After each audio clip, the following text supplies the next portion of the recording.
So it all came down to this. England knew they had to beat France by 26 points in order to be crowned the 2015 RBS Six Nations champions. The players are ready. Twickenham is set. It's time for those in white to go to work. Welcome to O2 Inside Line.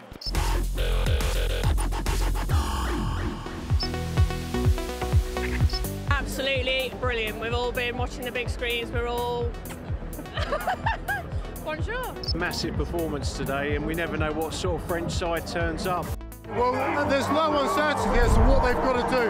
They've got to give the ball a lash, they've got to use the wide men, they've got to add some tempo into it. We know they've got a good scrum, we know they've got a good line-up and a defence, but this back line really needs to be tested today. If your job is just to make tackles and hit well, go out and do that, the rest of the team will follow. With Swinglow shaking Twickenham to its foundations, England began in blistering fashion with a stunning early try for scrum half Ben Youngs. Jules Plisson then replied with a penalty before the French line matched his opposite number as Sébastien Tilloubourg raced away from 60 metres to put the French in front. Things got worse when Noah Nakatafi rounded off a sweeping move despite his extraordinary flirtation with the dead ball line. England steadied themselves with a forward penalty before his half-back partner went quickly again, Haskell feeding Watson for England's second. Youngs was under the post shortly afterwards for his second try, and Ford knocked over another three on the half-time whistle to stretch England out to a 12-point lead. Into the second half, and Maxime Moz closed the gap to 5, but the game swung back England's way when Youngs turned provided yet again for Ford to reply in kind, and this was fast becoming one of the most extraordinary tests Twickenham had ever staged. Plisson fired over another 3, but England found their 5th try with Youngs and Ford releasing Jack Knoll to scoot into the corner, and the gap was up to 16.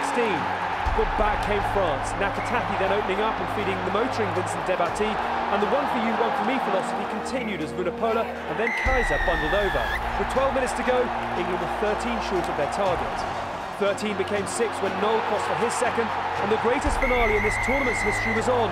But it wasn't to be, with an all too familiar feeling descended at full time as England fell just short.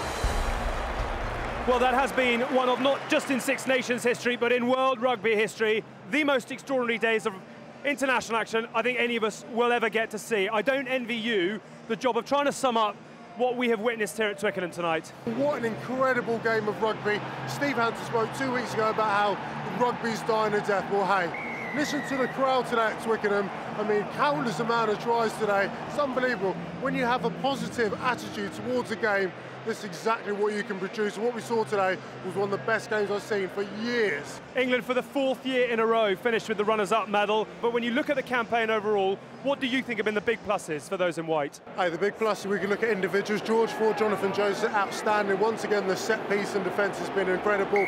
This is the last competitive game at Twickenham before the World Cup. Unbelievable. We saw St George's flag, 50,000 people. People are just applauding France, applauding England. If this is anything to go by what we're going to see in October going onwards, I cannot wait. It's been unbelievable. It has. Extraordinary, extraordinary day. We both need beta blockers. Let's get the reaction of the players. I think that's 4 years now this group have finished second, and we're sick of it. Bitterly disappointed. I'm personally very disappointed. So, yeah, it's not a great place to be, really. Not many teams put 55 points on the French, so we'll take the positives from that and obviously take that into momentum to the World Cup, hopefully.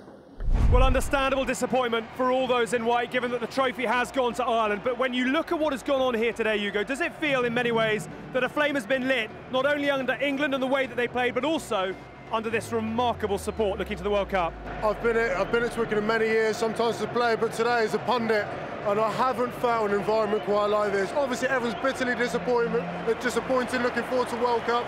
We were desperate to win today, but the fact there's so many fans still here, still applauding what has been a beautiful game, so many tries, so many plus points, and we have a team we can be purely proud of. I think we both need to go and lie down, don't we? The Six Nations silverware ultimately goes elsewhere, but the World Cup looms into view. I think it's fair to say, roll on September.